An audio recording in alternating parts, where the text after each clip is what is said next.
하나님 말씀은 시편 우리 87편 함께 저와 여러분들이 한 절씩 교독하도록 하겠습니다. 앞에 화면을 보셔도 되고요. 여러분 유인물의 제일 뒤쪽에도 있습니다. 참고하시면 되겠습니다. 우리 87편 저와 여러분들이 한 절씩 교독하겠습니다. 제가 1절 읽겠습니다. 그의 터전이 성산에 있으며 여호와께서 야곱의 모든 거처보다 시온의 문들을 사랑하시는 도다. 하나님의 성이여 너를 가리켜 영광스럽다 말하는 도다. 너는 나라가 바벨론이 나를 아는 자 중에 있다 말하며 보라 블레셋과 두로와 구스여 이것들도 거기서 났다 하리로다.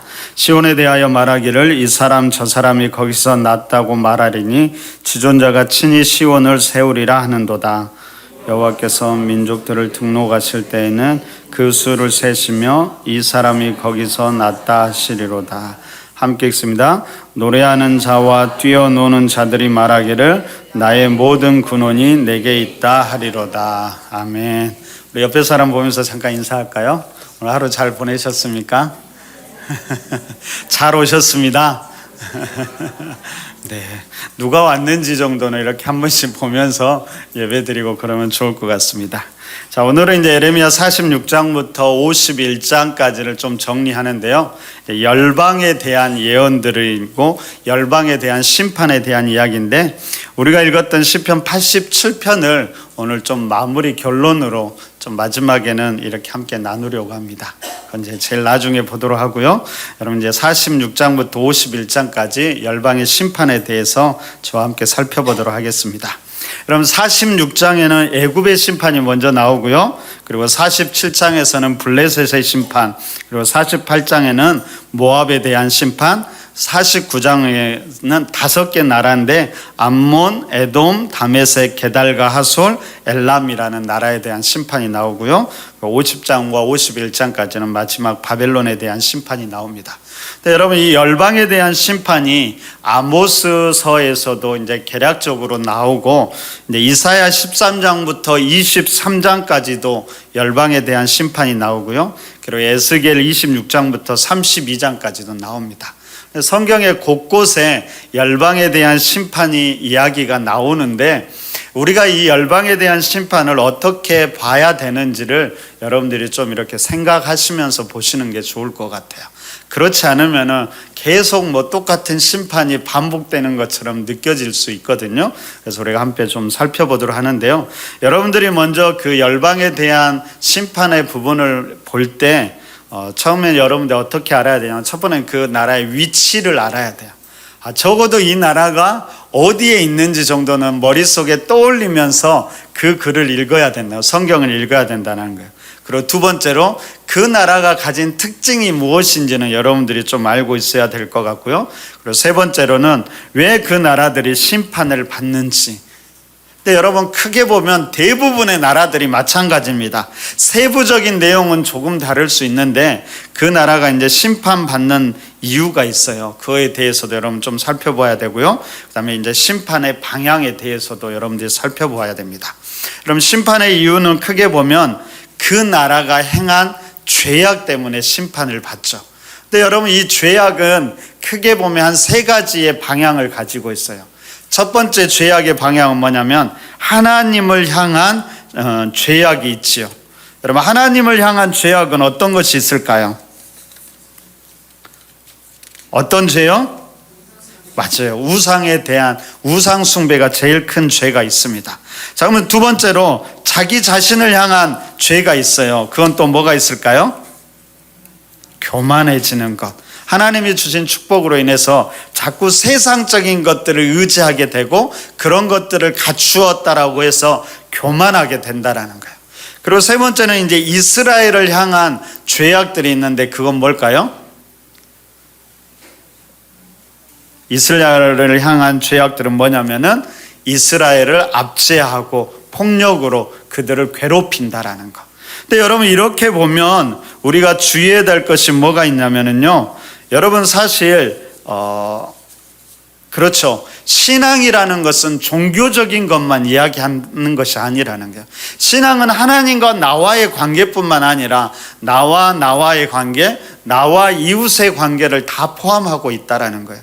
그래서 신앙이 좋은 사람이라면 어떤 사람이냐면 교회에서도 신앙적으로 종교적으로도 좋은 사람이지만 세상 속에서도 믿음의 본을 보이는 사람이 신앙이 좋은 사람이라고 이야기할 수 있다라는 거예요. 교회에서는 너무나 신실하고 좋은데 세상에서는 좋지 않는 소리, 비난을 듣는다면 어떻게 될까요? 그럼 바른 신앙인이라고 말할 수가 없는 거예요. 그래서 하나님과 나와의 관계도 중요하고요, 나와의 관계, 나와 이웃의 관계도 중요하다라는 사실을 여러분 잊지 않았으면 좋겠습니다. 혹시 저 교재 하나만 저도 갖다 주시면 좋을 것 같아요. 그리고 여러분 이 심판의 방향을 볼 때 여러분 항상 어떤 방향으로 심판이 되어지는지를 생각해 보면요, 넓게 보면은 이스라엘을 먼저 심판합니다. 그런 다음에 열방을 심판하죠. 근데 열방을 심판한다라는 것은 무엇이냐면 결국에는 이 열방은 이스라엘을 괴롭히는 자들이잖아요. 그러니까 열방의 심판은 결국에 이스라엘의 회복을 가져온다라는 사실을 여러분들이 기억하시면 좋을 것 같습니다. 그리고 다시 이스라엘이 회복되고요, 그리고 나중에는 이방도 회복된다는 사실을 여러분도 알아야 돼요. 여러분 이방이 회복될 때는 주의해야 될 것은 뭐냐면은 전체 나라가 회복되지는 않아요. 이방이 회복될 때는 개별적인 사람들이 회복된다라는 겁니다. 어떤 사람이 회복될까요? 비록 이방인임에도 불구하고 하나님의 통치와 주권을 인정하고 받아들이는 그 사람들은 다시금 회복된다라는 거 기억하시면 좋을 것 같습니다. 자, 우리가 먼저 이제 열방의 심판에 들어가기 전에 이제 나라에 대한 것들을 한번 어디에 있는지 봐야 될 것 같아요. 자, 한번 지도를 한번 보셔주시면, 이건 좀 작죠. 조금 더 크게 보면은요, 다음 지도 한번 보여주셨어요. 예. 이게 이제 이스라엘 주위에 있는 이방 나라들이에요. 자, 어떤 나라들이 있어요? 오른쪽부터 보면 아람 다메섹이 있고, 암몬이 있고, 모압이 있고, 에돔이 있고, 블레셋이 있고, 두로가 있죠. 옛날에 저희 시험 공부할 때는 이게 생각보다 잘 안 외워지는 거예요. 그래서 그렇게 외웠어요. 오른쪽에 보면 요즘에도 그게 있는지 모르겠어요. 예전에 화장품 중에서 아모레 화장품이 있잖아요. 그래서 다 아모레라고 그렇게 외웠어요. 그러면 다는 다메섹, 아람과 다메섹은 아람의 수도인데 보통 그냥 아람 다메섹이라고 그래요. 이제 하면 헷갈리니까 다 아모레 하면 이제 오른쪽 다 돼요. 그리고 블레셋은 왼쪽에 아래에서 항상 차지하고 있어요. 그리고 위쪽으로는 두로와 시돈이 자리하고 있어요. 함께. 그렇게 하면 기억할 수 있겠죠? 다 아모레, 아래쪽 왼쪽 아래 블레셋이라는 나라가 있고 위쪽에는 두로와 시돈이라는 나라가 있어요. 다시 한번 앞에 지도 한번 보시겠어요? 네, 그 중에 이제 오늘 또 엘람이라는 나라도 나오잖아요. 엘람은 어디 있어요? 아수르, 이 페르시아만 위쪽에 있는 나라가 엘람.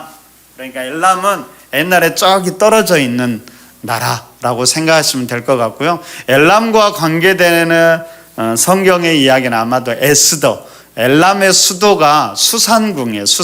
수산궁이어서 거기는 에스더가 있던 곳이라고 생각하시면 될 것 같고요. 그 다음에 또 한 나라가 있죠. 어떤 나라요? 게달과 하솔이라는 나라. 게달과 하솔은 어디에 있을까요? 게달과 하솔은 이쪽에 아라비아 사막에서 이동을 하면서 살아가는 유목민들을 이야기를 해요. 그래서 게달의 장막이라는 이야기도 많이 있잖아요. 그래서 그 유목민들은 이제 장막을 치고 이렇게 살았다라는 거예요.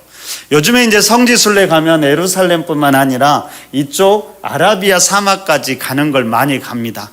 그래서 이제 그쪽에 가서 광야도 체험하고요. 그쪽 이제 가서 페트라라는 그 성도 보고 광야도 체험해요. 저도 가봤어요. 그래서 모래 광야도 걸어보고요. 모래 위에 올라가서 모래 미끄럼도 타보고 그래요. 그래서 이제 잠을 어디서 자냐면 당시 거기에 살고 있는 사람들을 베두인들이라고 하는데 베두인들의 천막에 들어가서 자요. 근데 거의 다 들어갈 때 저녁에 들어가요. 왜 저녁에 들어가는지 몰랐어요. 그래서 저녁에 들어가서 천막에 이불을 덮고 그냥 피곤하니까 잘 자요. 아침에 일어나 보면 엄청 더러워요. 근데 저녁에 모르고 피곤하니까 자죠. 어찌됐든 천막을 많이 하고 살았던 사람들이 게달과 하솔이라는 사람들 기억하면 될 것 같아요. 그래서 이런 심판의 이방의 나라들을 볼 때 어디에 있다 정도는 생각하면서 봐야 된다라는 거예요.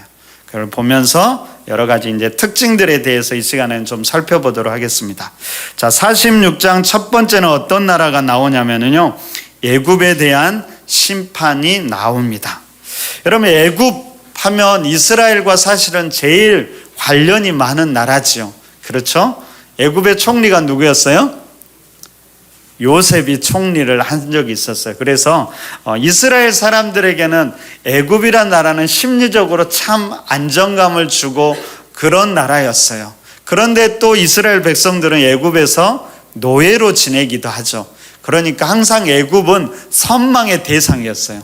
이스라엘 백성들이 바라고 소망하는 나라가 어디였냐면 애굽이었던 거죠. 그리고 항상 어려움이 처할 때는 애굽을 의지하기를 바랬다라는 거예요. 근데 애굽은 어떤 나라였냐면 풍요의 땅이었어요. 애굽이 요셉이 통치할 때도 그랬잖아요. 다 온 땅에 가뭄이 들었는데 유일하게 애굽은 가뭄이 들지 않았다라는 거예요. 그처럼 풍요의 나라였고요. 강한 힘과 군사력을 가지고 강대국, 이쪽 팔레스타인 아래지역에서는 애굽만큼 강한 나라가 없었어요. 항상 애굽은 강한 나라였다라는 거예요. 그런데 또 애굽은 수많은 우상을 섬기던 나라였어요. 대표적인 건 바알신을 섬겼을 것이고, 이 10가지 재앙이 나오잖아요. 애굽에서 그 10가지 재앙은 무엇과 관련이 되냐면 결과적으로 우상들을 다 이렇게 애굽에 있는 우상들과 관련이 되는 거였어요. 그만큼 우상들이 많았다라는 거 여러분들이 기억하시면 좋을 것 같습니다. 항상 그래서 애굽은 그런 나라였다라는 거 기억하고요. 특별히 애굽과 관련된 이야기를 할 때 예레미야서는 어떤 이야기를 하냐면 갈그미스 전투를 이야기합니다. 이 갈그미스 전투는 위쪽에 메소포타미아 지역에 패권을 놓고 싸우는 나라였는데요. 자, 아래쪽에서는 애굽이 강대국이라고 그랬어요. 위쪽에서는 어떤 나라가 강대국일까요? 어떤 나라? 아수르. 아수르가 먼저 강한 나라였는데 새롭게 등장한 나라가 누구였냐면은 바벨론이었어요. 바벨론. 그러자 이제 아수르가 바벨론으로 계속 이렇게 무너져 가니까 마지막 아수르가 반격을 하기 위해서 누구의 도움을 받냐면 애굽의 도움을 받아요. 그때 애굽은 자신만만하게 아수르를 도와서 바벨론을 물리치러 갔죠. 그래서 이 소아시아 쪽에 아주 중요한 싸움이었는데 결국에 그게 누가 이기냐면 바벨론이 이기게 되면서 아수르는 무너지고 애굽은 겨우 이제 자기 나라에서만 유지하게 됩니다. 그런 것들이 다 하나님의 심판과 관련된다라고 성경은 이야기하고 있어요. 그래서 애굽은 그런 나라였다라는 거 기억하시면 좋을 것 같고요. 자, 두 번째로 47장에서는 어떤 나라가 나와요? 블레셋이란 나라야. 블레셋 하면 누가 생각나세요, 여러분들? 생각나는 사람 아무도 없어요? 네, 골리앗.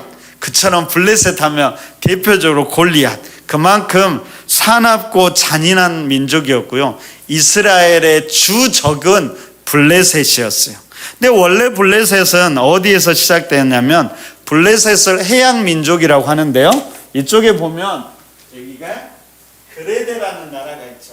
그레데라는 섬이 있는데 그쪽에서 그레데를 크레타 섬이라고 하는데요. 그 크레타 섬 또 다른 이름은 갑돌이라고 해요. 거기에서 머물렀는데 갑자기 그 위쪽이 그리스예요. 그리스로부터 이렇게 수많은 사람들이 대이동이 오면서 그 해양 민족들도 다 아래쪽으로 내려옵니다. 그래서 애굽 쪽으로 갔다가 가나안 땅에 정착하게 되는데 그 민족을 블레셋이라고 이야기합니다. 그래서 이 블레셋은 이스라엘 백성들의 항상 주적이었어요.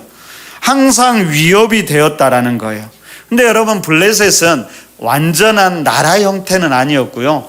도시 국가 형태로 한 5개의 국가들이 연합하는 도시 국가 형태였습니다. 근데 이들은 용맹하여 싸움에 능했고요. 그리고 골리앗처럼 거인들도 존재했습니다. 근데 이제 아벡 전투에서 이스라엘과 블레셋이 싸우는데요, 언약궤를 빼앗겨 버려요. 그때부터 이스라엘 백성들이 무엇을 요구하냐면 자꾸 블레셋에 당하는 거예요. 그래서 이렇게 해서는 절대 안 되겠다라고 하면서 하나님께 왕을 요구하게 돼요.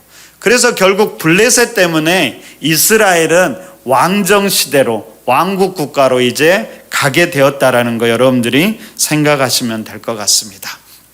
블레셋과 관련돼서 사사 중에 삼갈이라는 사사가 있어요. 그럼 삼갈이라는 사사는 농사 짓는 농부였는데 소모는 막대기로 그냥 블레셋 사람을 600명이나 죽였대요. 그런 사사들도 있었고요. 그리고 삼손도 알잖아요.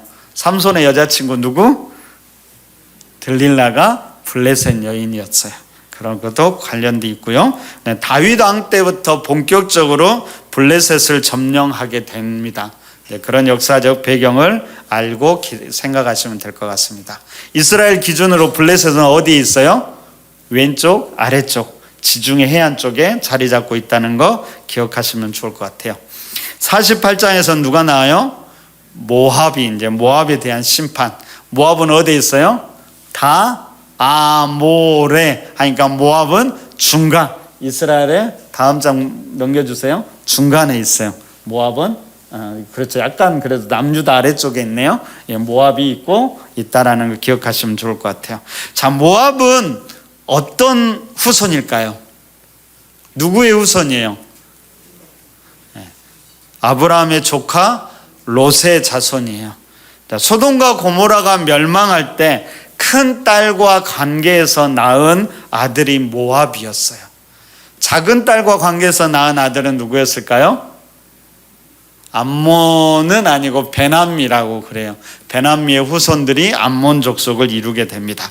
어쨌든 이제 모압은 사해 동편 아르논 골짜기와 세렉 골짜기 사이에 정착했는데, 그렇게 이야기하면 알아요, 몰라요? 모르잖아요. 그냥 저기에 있구나 라고 생각하시면 되는 것 같아요. 근데 그 골짜기가 강우량이 풍부해서 가뭄에도 마르지 않는 샘이 많이 있었다라고 합니다. 그래서 항상 토지가 비옥했고요, 목축이나 농사의 최적인 조건으로 경제적인 풍요로움이 있었다라고 해요. 그래서 이런 탁월한 지형 조건으로 그리고 대외 정책도 잘해서 덕분에 외세의 침략을 많이 받지 않습니다. 그래서 열방에 대한 심판을 이야기할 때 모압에 대해서 뭐라고 이야기하냐면요, 술잔을 옮기지 않아서 그 아름다움이 잘 유지됐다라고 그런 표현들도 쓰게 된다라는 거 기억하시면 좋을 것 같고요. 그 다음에 이들이 섬겼던 신은 불의 신, 전쟁의 신으로 여겨지는 그모스를 섬겼다라는 거예요. 그런데 그모스는 뭐예요? 항상 자녀들을 희생물로 바쳤다라는 거예요. 여러분, 자녀들 희생으로 바치라고 하면 바치겠어요? 네. 고3을 데리고 있어 보세요. 한번 바치고 싶을 때도 있어요. 지난 주일 여기에 앉아서 우리 이윤석 집사님하고 저하고 같이 지난 한 주간 참 이야기를 많이 나눴어요. 우리 교회에서 지금 고3이 2명이 있습니다. 이윤석 집사님 아들, 저 딸. 근데 한 놈은 교회를 잘 안 와요. 꼭 교회 가라고 하면 고3한테, 날마다 놀다가 교회 가라고 하면 고3한테 교회 가라고 한다고 그러고요. 한 놈은요, 교회로 오면 집에 갈 생각을 안 해요. 제가 그랬어요. 야, 목사 딸이어도 점심 먹고는 가도 누가 뭐라고 안 한다. 집에 가라 그러면 오후까지 남아있어요. 적당하게 좀 섞여 있으면 좋았을 텐데. 이때는 말 잘 들었겠죠. 자녀들을 막 인신제사로 드릴 때니까 얼마나 말 잘 들었겠어요. 지금은 징그럽게도 말 안 듣죠. 어쨌든 그렇습니다.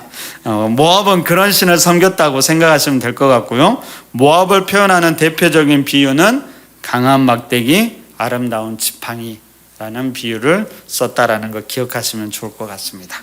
그리고 이제 49장으로 넘어가서 지금 애굽, 블레셋, 모압에 대해서 이야기했고요. 49장에는 이제 5개의 나라들이 나옵니다. 첫 번째는 어떤 나라요? 암몬에 대한 심판. 다 아모레니까 암몬이 위에 있죠. 자, 암몬은 누구의 자손이에요? 롯의 후손인데 둘째 딸과 했는데 아들을 낳았는데 베남미라고 하고요. 베남미의 후손들이는. 자, 이들은 혈연적으로 지리적으로 이스라엘과 이제 화평하게 지내야 했지만은 이스라엘을 자주 침략했다라고 해요. 그래서 사사 시대 때는 길리앗 장로들이 요청으로 입다라는 사사가 암몬을 굴복시키기도 합니다. 그리고 왕정 시대 때 사울은 암몬 사람 나하스가 길르앗 야베스에 진을 치고 선전포고하자 그들을 물리치기도 하고요. 다윗 왕 때는 암몬의 왕 한운이 다윗의 사신들을 모욕하자 암몬을 점령하고 다스리는 사건들도 나오게 됩니다. 그리고 아수르가 패권을 장악하자 그의 봉신국가로서 명맥을 유지하다가 북이스라엘이 멸망하자 북이스라엘에 속해 있던 갓과 르우벤 땅을 얼른 빼앗아 가기도 합니다. 그리고 암몬은 여호야김, 지금 예레미야 묵상할 때 이제 바벨론의 명령을 받아 유다 진압군에도 참여했고요. 유다가 멸망할 때 기뻐한 나라였다라고 그래요. 형제인데 형제가 잘못되니까 기뻐했다라는 거예요. 여러분, 사람 안에는 이런 마음이 있어요. 여러분, 같은 공동체를 살아가다 보면 옆에 사람이 잘 되면 다 좋아할 것 같죠. 근데 물론 좋아해요. 근데 또 그 한쪽 마음에는 또 이상한 마음이 있다니까요. 그런 거 생각하면 우리 안에 정말 죄인이구나, 그런 마음이 들어요. 여러분, 학생들도 봐요. 부모들도 다 같이 자녀들이 있어요. 어떤 놈이 공부를 잘하고 어떤 놈이 못해봐요. 그러면은 마음이 이상야릇한 마음이 있다니까요. 그런 거 생각하면, 근데 그게 좋은 마음은 아니죠. 오늘 암몬은 자기 형제들이 잘 되는 이스라엘이 멸망했을 때 기뻐했다라는 거예요. 자, 예레미야를 보면 이제 다 유다가 멸망했을 때 바벨론이 총독으로 누구를 세워요? 그다랴를 세우죠. 그러자 그다랴를 암살하려는 사람이 이스마엘이었는데, 그때 누가 이 이스마엘을 뒤에서 지지하고 후원하냐면 암몬의 왕이 이렇게 뒤에서 이렇게 막 사주하면서 이렇게 그런 일들을 벌이기도 했다라는 거 기억하시면 좋을 것 같습니다. 자, 다음으로는 이제 에돔입니다. 에돔. 자, 에돔이 거주하였던 것은 이제 천연 요새에 자리 잡았고 있었고, 뛰어난 상술로 여러 가지 부를 획득했는데 그로 인해서 교만해졌다라고 이야기합니다. 자, 에돔의 조상은 누구일까요? 누구? 예서, 야곱의 형 에서, 북다라는 의미를 가진 에돔이었습니다. 그래서 사해남쪽 산악시대에 거주했고, 이들은 지혜로워서 비탈진 지형의 농사를 지었다라고 해요. 제가 오늘 권사님 한 분을 보니까 김금희 권사님 고향이 남해 쪽이더라고요. 근데 남해 쪽도 이런 논들이 있어요. 제가 분명히 기억했는데 제가 착각해서 뭐라고 했냐면 조랭이 마을이라고 그랬어요. 조랭이 마을은 없더라고요. 조랭이 떡이 있고 어떤 마을이었을까요? 다랭이 마을이 있어요. 다랭이 마을도 이제 절벽 같은 이렇게 비탈져 있는데 거기에 계단식으로 이렇게 논으로 만들어 놓은 곳이 있더라고요. 제가 한번 가봤거든요. 괜찮더라고요. 언제 시간 나면 남해 한번 가보세요. 어찌됐든 이렇게 좀 지혜로워서 그렇게도 농사를 지었던 민족이라고 하고요. 출애굽 때 이제 형제 국가여서 이제 하나님이 이스라엘에게 에돔을 공격하지 말으라고 얘기를 해요. 그러니까 에돔한테 그런 부탁을 하죠. 우리가 너희를 절대 공격하지 않을 테니까 여기 좀 지나가게 해줘라 라고 했는데, 지나가게 했어요, 안 했어요? 못 지나가게 했어요. 그러니까 멀리 돌아서 가야 했고요. 그러는 가운데 시온과 전쟁도, 아모리 왕과 전쟁도 치러야 했습니다. 자, 다윗 왕 때는 소금 골짜기에서 대승을 거두어서 에돔을 지배하기도 했고요. 에돔은 유다 왕 여호람 때 스스로 왕을 세우고 반역을 일으켰다가 유다가 멸망하는 날 대단히 기뻐했다라는 거예요. 이런 마음은 별로 좋지 않으니까요. 혹시 이런 마음, 누가 옆에 우리 형제 지체들이 잘 되었다는 소리가 들을 때 막 배가 아프면은 빨리 회개해야 돼요. 그러시기 바랍니다. 다음에는 이제 아람 다메섹에 대한 나라입니다. 자, 아람의 수도 다메섹은 교통과 상업, 군사적 요충지였고요. 물이 많은 평화 지역이었고 비옥한 토지를 소유하고 있었습니다. 그래서 당시에 지상 낙원이라고 불릴 만큼 잘 발달된 도시였고요. 그 나라를 부르는 이름이 뭐였냐면 찬송의 성읍, 즐거운 성읍으로도 불리었다라고 합니다. 아브라함의 종 엘리에셀의 출신지였고요. 다윗 왕조 시대 때는 다윗과 싸우는 소바 왕을 도우려 하다가 함께 패배해서 조공을 바치기도 합니다. 그리고 유다 왕 아사 때는 다메섹의 아람 왕 베다나덱에게 도움을 청하여서요, 유다를 침공했던 북이스라엘을 물리치기도 하고요. 그 다음에 아람 왕 르신이 유다 사람을 엘랏에서 쫓아내자 유다 왕 아하스는 아수르 왕 디글라 빌레셀에게 도움을 청합니다. 그래서 이 아람 다메섹은 아수르에게 멸망을 처음에는 당하다가요, 최후에는 바벨론 느부갓네살 왕에게 멸망을 당한다고 생각하시면 될 것 같습니다. 자, 네 번째는 이제 게달과 하솔이라고 했죠. 이들은 아라비아 사막에 산다라고 이야기했어요. 그러면서 주로 이렇게 장막을 치고 거주하던 베두인들이었다라는 거 여러분 기억하시면 좋을 것 같고요. 이들은 이스마엘의 자손, 그의 두 번째 아들인 게달의 후손으로 활을 잘 쏘는 민족으로 유명하다라는 거 기억하시면 좋을 것 같습니다. 근데 하솔에 대한 이야기는 성경에 자세히 나오지는 않습니다. 그냥 게달과 하솔 그렇게 같이 이해하시면 될 것 같습니다. 다섯 번째로는 이제 엘람입니다. 엘람은 높은 지대라는 뜻을 가진 엘람은 티그리스 계곡의 동쪽과 동북부의 자그로스 사목에 있는 이란 고원의 남부 지역에 위치하고 있어요.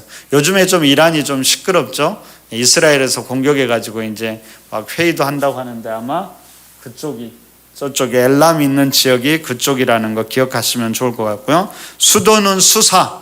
여러분 구약 성경에서는 수산궁이라고 나오는데요.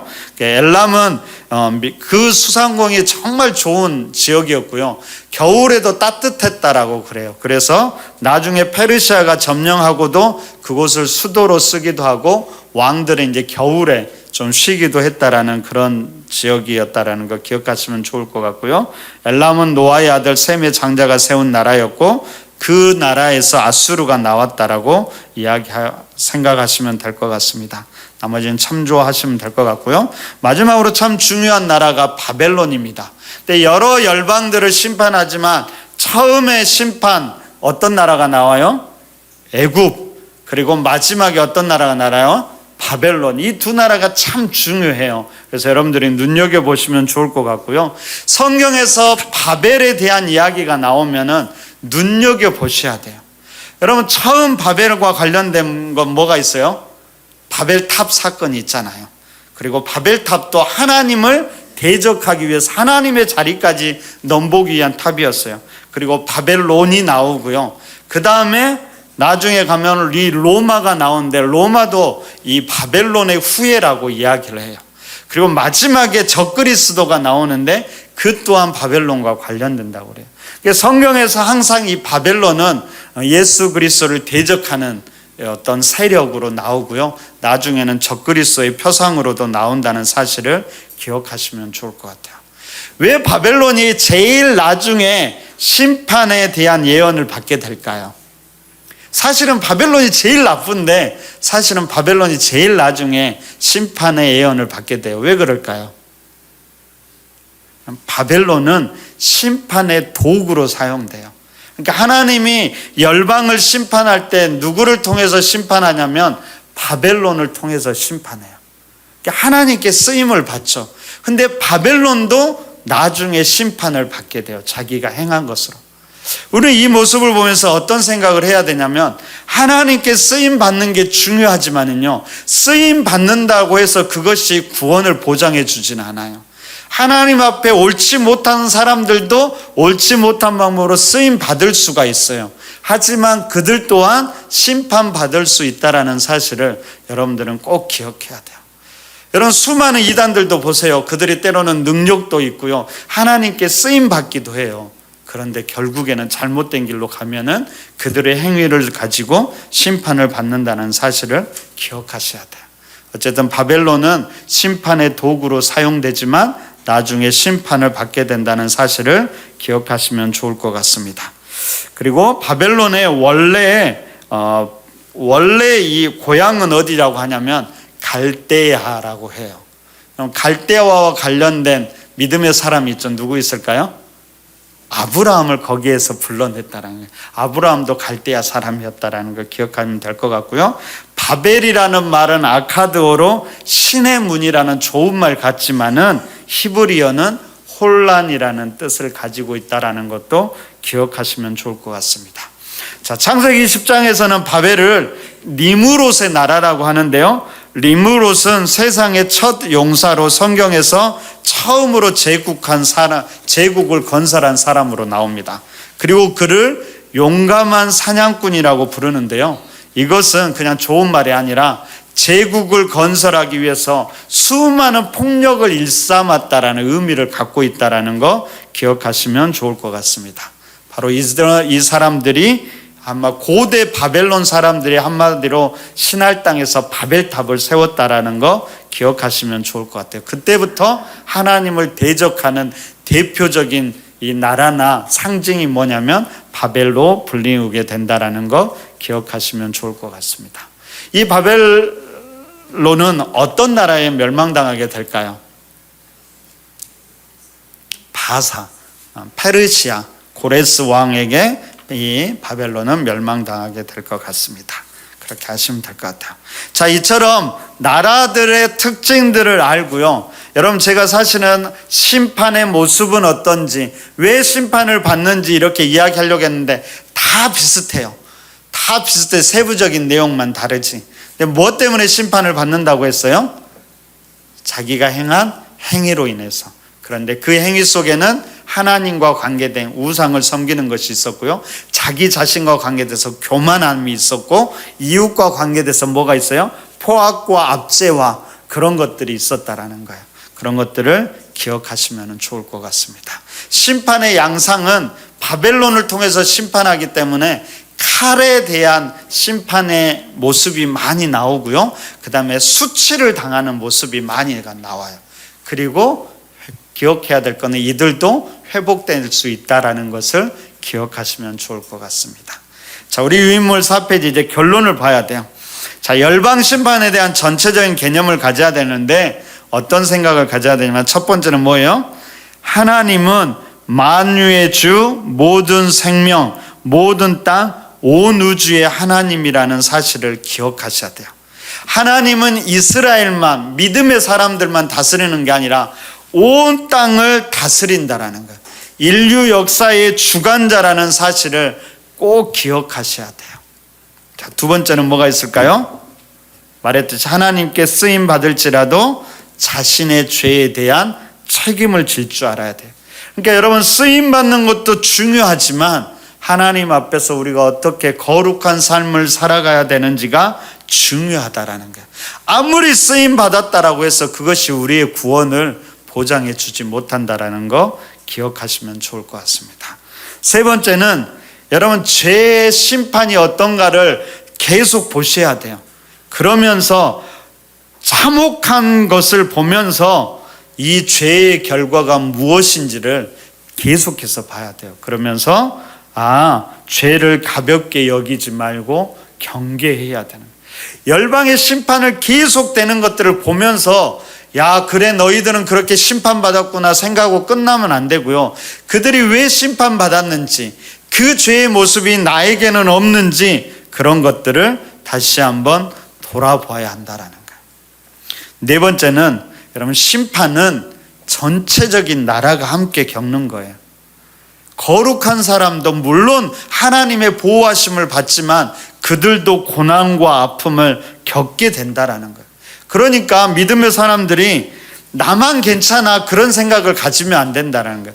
함께 고통을 당하기 때문에 우리는 끊임없이 이 나라와 민족의 죄에 대해서도 고민을 하고 기도해야 된다는 거예요. 혹시 이 나라와 민족 가운데 구조적인 죄의 모습은 없는지도 돌아보아야 한다는 거예요. 나만 괜찮아? 절대 그렇지 않다라는 거예요. 심판은 온 민족이 함께 당한다는 사실을 기억하면서 나라와 민족을 위해서도 끊임없이 기도해야 돼요.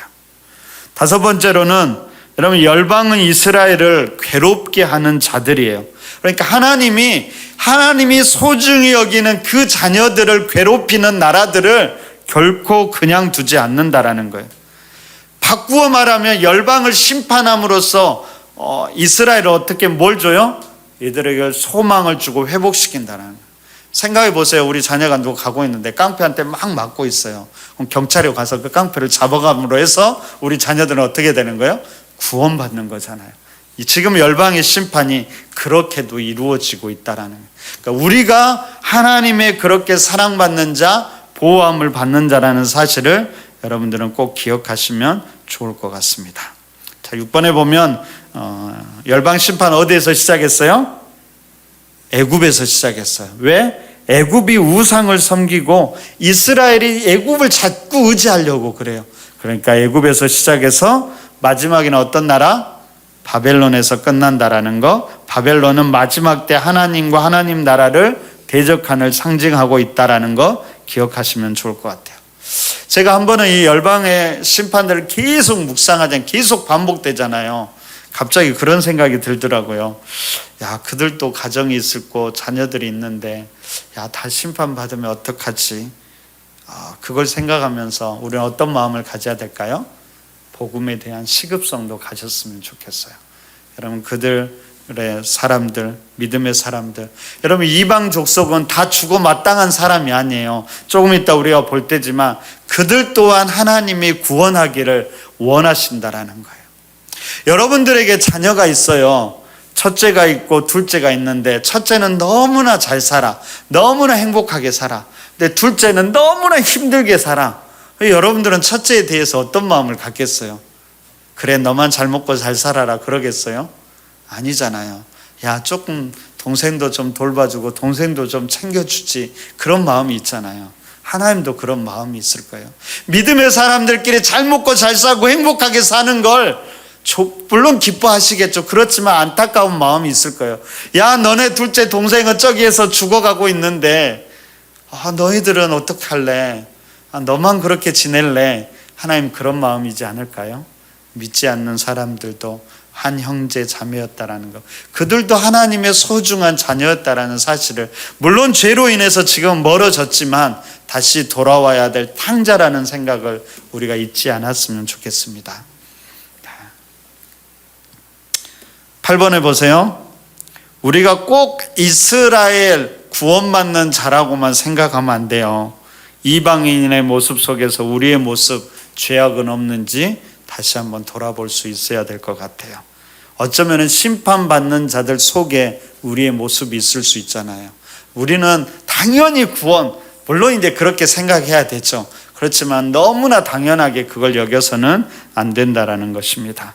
9번에 보면 인생의 흥망성쇠는 헛된 우상, 견고한 성, 치밀한 전략, 든든한 동맹, 이런 것이 아니라 누구에게 달려 있어요? 하나님께. 인생의 주권자는 하나님께 있다라는 거예요. 여러분, 왜 우리가 하나님을 믿어야 돼요? 가끔 안 믿는 사람들이 그렇게 물어보잖아요. 왜 하나님을 믿어야 되는데? 왜 교회에 나가야 되는데? 왜 믿어야 돼요? 하나님이 창조주시고 인류 역사의 주관자니까. 다른 이유 없어요. 근본적으로는 그건 우리의 피조물에 마땅한 태도예요. 하나님이 우리를 창조하셨고 이 땅을 다스리고 계시고 우리는 당연히 그분께 영광을 돌려야 된다는 걸 기억하시면 좋을 것 같아요. 마지막으로는 끊임없이 심판을 통해서도, 보호를 통해서도 우리에게 다가오시고 우리를 회복시키기 원하시는 그 하나님의 본심을 잊지 않았으면 좋겠습니다. 이런 마음을 가지고 여러분들이 계속 이 열방에 대한 심판에 관한 부분은 묵상해 가야 돼요. 그러면서 지금 나에게 주시는 하나님의 음성이 무엇인지 그것들을 찾아갈 수 있었으면 좋겠습니다. 이 열방 심판에 대한 결론으로 저는 시편 87편을 여러분들과 묵상하고 싶어요. 자, 한번 읽어볼까요? 자, 1절은 뭐라고 해요? 1절 함께 읽어보겠습니다. 자, 시작. 그의 터전, 그는 누구를 말할까요? 시온을 말해요. 시온. 예루살렘 시온의 터전이 어디에 있냐면 성산, 수많은 거룩한 산들 위에 있다라고 그래요. 어떤 신학자는 그렇게도 이야기를 하더라고요. 이 시온은 배꼽이다. 세계의 배꼽으로서의 시온이다라고 해요. 무슨 말일까요? 세상의 중심이 된다라는 거예요. 그럼 세상의 중심이 된다라는 것은 뭐라고 하는지 아세요? 이렇게 지리적인 개념에서는 도로 원표라고 하더라고요. 저도 이 단어는 예전에 알고 있는 이 단어는 처음 봤어요. 도로 원표. 중심이 돼서 거기에서부터 거리가 얼마나 되는지를 찾는 거예요. 우리나라의 도로 원표는 어디일까요? 세종로에 있다. 세종로 광장에 거기가 중앙이 원표 지점이래요. 거기서부터 거리를 재게 된다라는 거예요. 여러분, 시온이 왜 이런 세계 배꼽 중심이 되었을까요? 바로 거기에 하나님의 임재가 있고 하나님이 세운 예루살렘이 있고 하나님이 사랑하는 곳이라는 거예요. 영적으로 세상의 중심은 어디일까요? 그러면 영적으로 볼 때 온 세계 지구의 중심이 어디예요? 어디예요? 누가 그래요? 어제는 미국이라고 하더라고요. 아니요, 여기잖아요. 여기 우리 길가의 교회. 왜 이곳이 세상의 중심이에요? 하나님의 임재가 여기에 가득하고 하나님의 사랑이 여기에 가득하면요, 바로 이곳이 세상의 중심이 될 수 있어요. 저는 여러분들이 그런 마음을 가졌으면 좋겠어요. 하나님, 우리 길가의 교회가 온 세상의 영적인 중심이 되었으면 좋겠습니다. 하나님의 임재가 날마다 경험되고 하나님의 사랑이 넘쳐나는 곳, 그곳이 바로 중심이 될 수 있다니까요. 그럼 다윗 왕이 사울에게 쫓기다가 숨어 들어간 동굴이 있었는데 어디였냐면 아둘람 굴이었어요. 아둘람 굴. 아둘람 굴에 수많은 연약한 사람들, 병자들, 전은자들이 다 모여들어요. 그런데 바로 그곳이 세상의 중심이 돼요. 바로 그곳에서 다윗 왕국이 시작된다라는 거예요. 왜 그곳이 그런 곳이 됐어요? 하나님을 영광이 있었고 하나님의 임재가 있었다라는 거예요. 우리가 하나님의 그 영광의 임재를 품고 살아간다면 우리가 세상의 중심이 될 수 있다라는 거예요. 여러분들이 그랬으면 좋겠어요. 우리 길가의 교회가 그렇게 되었으면 좋겠습니다. 자, 2절 한번 읽을까요? 자, 시작. 여호와께서 야곱의 모든 거처보다 시온의 문을 사랑하시는 도다. 야곱의 모든 거처보다, 모든 땅보다 시온 예루살렘을 하나님께서 사랑하신대요. 여러분, 예루살렘은 원래 어떤 곳이었을까요? 원래부터 거룩한 땅이었을까요? 아니요. 가나안 여부스 사람들이 사는 곳이었어요. 근데 그곳을 다윗이 정복해서 다윗성이라고 불렀어요. 그리고 그곳에 하나님의 언약궤를 모시고 있다가 나중에 솔로몬이 성전을 지니까 그리 옮겨갔던 것이에요. 이 예루살렘 성이 하나님께서 모든 거처보다 사랑하신 이유는 뭐냐면 그곳이 거룩한 곳이었기 때문이고요. 그곳이 거룩한 것은 원래부터 거룩한 것이 아니라 하나님의 임재와 하나님의 언약궤와 하나님의 역사가 그곳에 있었다라는 거예요. 여러분, 세상에서 원래부터 거룩한 땅은 없어요. 믿음의 사람들이 밟고 믿음의 사람들이 기도하고 믿음의 역사가 이루어지면 그곳이 거룩한 곳이 되는 거예요. 저는 우리 길가의 교회 성도들이 밟는 모든 땅들이 거룩한 땅이 되었으면 좋겠어요. 남양주 곳곳을 다 밟으세요. 하나님, 이곳도 거룩한 땅이 되기 원합니다. 술집도 가서 하나님, 이곳도 거룩한 곳이 되기 원합니다. 여러분들을 통해서 모든 땅들이 거룩해져야 돼요. 그곳 가운데 하나님의 임재가 있다라면. 그걸 꼭 기억하시기 바랍니다. 3절 함께 읽을까요? 자, 시작. 하나님의 성이여 너를 가리켜 영광스럽다 말하는 도다. 3절은 수동태로 되어 있어요. 내가 말하는 것이 아니라 수많은 나라 사람들이 하나님의 성을 보며 너를 가리켜 영광스럽다. 이 영광스럽다라는 말은 말로 하는 것이기도 하고 찬양으로 하는 것이기도 한다라는 거예요. 수많은 사람들이 이 성전을 높인다라는 거예요. 우리 길가의 교회가 그렇게 돼야 되잖아요. 믿지 않는 사람들, 이 동네 사람들이 길가의 교회가 정말 아름다운 교회야. 길가의 교회 사람들이면 다 믿을 만은 해. 다 믿고 계약도 하고 다 해. 그래야 되잖아요. 야, 길가의 교회 사람들 오면 얼른 피해라. 그러면 돼요, 안 돼요? 안 되잖아요. 그래서 제가 이렇게 가끔씩 테니스를 치러도 가면은요, 길가의 교회에서 국수 준다라고 날마다 얘기해요. 국수 잘 먹고 있다라고. 그래서 그런 여러 가지 섬김들을 이 세상은 기억하고 있다라는 겁니다. 그래서 사람들이 우리 길가의 교회를 많이 칭찬하는 교회가 되었으면 좋겠어요. 그러기 위해서는 우리 교회도 노력하고 여러분들도 삶의 자리에서 최선을 다해야 됩니다. 그런 소망이 넘쳐나면 아마 전도도 너무 쉬울 거예요. 그래서 우리 교회가 항상 좋은 소문들이 많이 퍼져나갈 수 있도록 기도해 주시고 노력해 주시기를 바랍니다. 4절 함께 읽을까요? 자, 시작. 나는 라합과 바벨론이 나를 아는 자 중에 있다 말하리라. 보라, 블레셋과 두로와 구스요, 이것들도 거기서 났다 하리라. 라합과 바벨론도 나를 아는 자 중에 있다라고 말하리라. 블레셋과 두로와 구스요, 이것들도 거기가 어딜까요? 예루살렘에서 났다 그러는 거예요. 그러니까 여러분, 이방들도 그들의 근본은 어디에 있냐면 믿음의 자리에 있었다라는 거예요.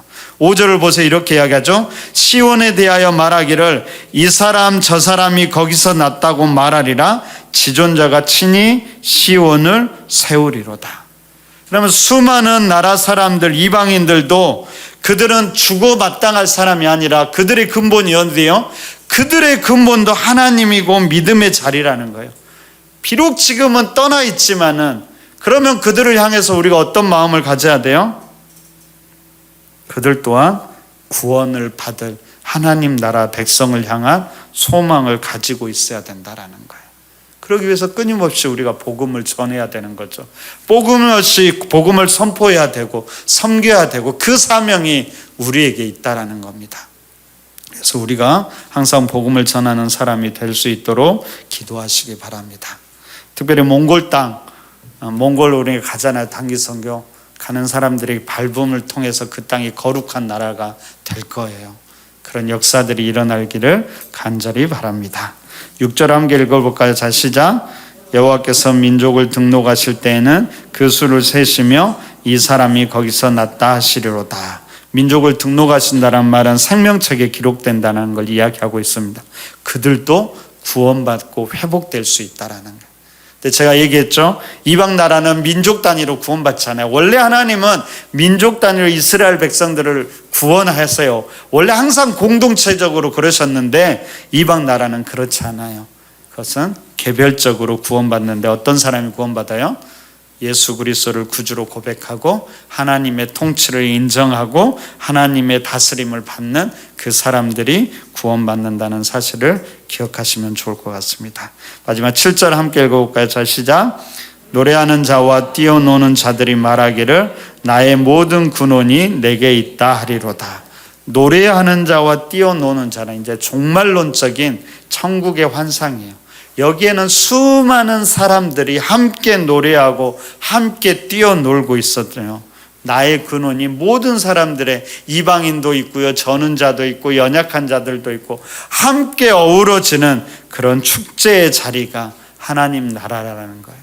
그 나라를 위해서 우리에게 주어진 역할을 최선을 다해야 돼요. 주어진 자리에서 믿음으로 살아가야 되고요. 본이 되는 삶을 살아야 되고요. 그리고 우리를 통해서 복음을 끊임없이 선포하고 전하면서 살아야 된다는 거예요. 그리고 마지막에 이런 나라를 꿈꾸며 이루어질 때 우리도 그 자리에서 함께 어우러지면서 기뻐하게 될 것입니다.